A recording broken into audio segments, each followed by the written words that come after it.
AI can find you the best reviewed restaurant in town, but it can't tell you if you're going to like the food. So when I first moved to Texas, I lived in Austin. I lived in Austin for about 16 years. And when I first moved to Texas, I got into Austin. And of course, everybody thinks, man, you got to try, you go to Texas for the barbecue, right? So that's what I look for. I love barbecue.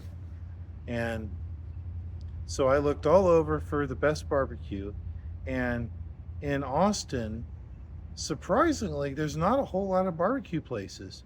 So I asked around, I did the Google search, I looked on Yelp, and there's two places that people really said where they had the best barbecue. One was called Franklin's, the other's called Terry Black's Barbecue.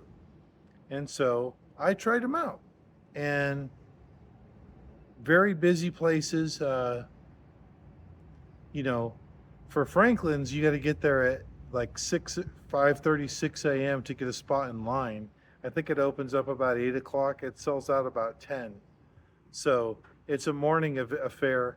You get barbecue, you get a lot of it, and you save it for later. Very exclusive experience. Um, Difficult to get into, but and decent barbecue, good barbecue, but very exclusive. And they have a restaurant, but it's not doesn't people don't really stay to eat. It's a place you go and you pick it up. Terry Black's, on the other hand, is a little bit different. It's a restaurant, always busy. It's right next to Zilker Park, where they have Austin City Limits, and it's right across the street from, I think it's the Palmer Center. It's called. So it's on a road called Barton Springs, and it's in a really major part of town where it's super touristy, and everybody that comes to Austin goes to either Franklin's or to Terry Black's Barbecue.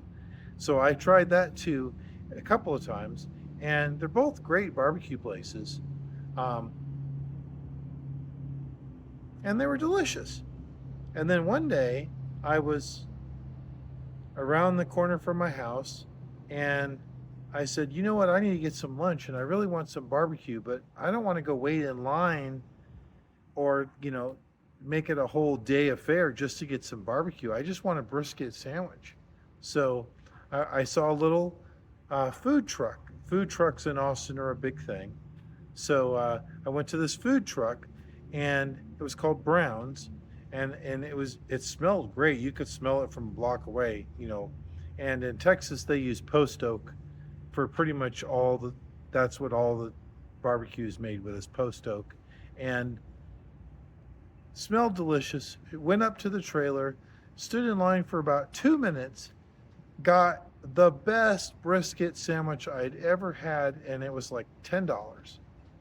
In and out in about 10 minutes, 15 minutes, and it was the best barbecue I'd ever had, besides barbecue that I made, of course, right? So, uh, so the lesson from that was, man, you just have to know what tastes good. You know what tastes good. Don't follow the crowd. Matter of fact, when you follow the crowd, what you find is you're following the marketing. You're going to the bigger fish. Maybe at one time it started out being the creme de la creme or the only place, but you got to follow your passion, and only you know what tastes good to you. Um, and that's something that AI can't do. AI can't tell. For one, if I looked for Browns and AI, it might tell me that it's there, but it's not going to say, "Oh, this is one of the better barbecue places in town." It's a food truck, so there's no restaurant, there's no place to sit down. I think it's in front of a bar, as a matter of fact, and a lot of a lot of what it does is serves the clientele for the bar, and so, but it would open about 11 o'clock, and it would be open until they sold out, which was about 2:30, 3 o'clock. So it had a later window in the day than Franklin's, so you could get barbecue in the afternoon if you wanted, and it was fresh. They started making it probably like 3 or 4 in the morning. Maybe they started the night before. I don't know, but with brisket, it's got to be cooked slow. So, but it was delicious, and I have to tell you, it way better. Way the my by far my favorite barbecue in Austin is Brown's on Lamar Road. If you want to know where it is, it's Lamar and Mary. I think is the cross street. Lamar and Mary, and great barbecue if you're looking for good barbecue.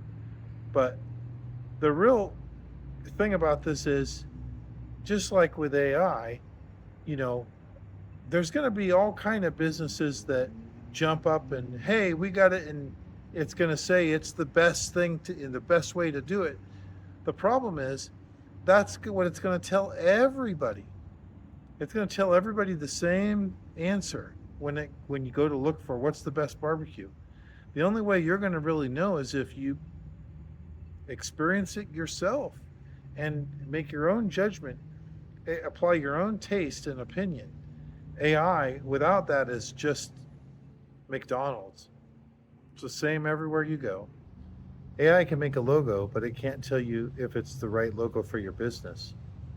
AI can help you filter down to the top 10 candidates for the role that you're hiring for, but it can't tell you which one you could really trust or which one was going to fit in your company. That's a decision you have to make.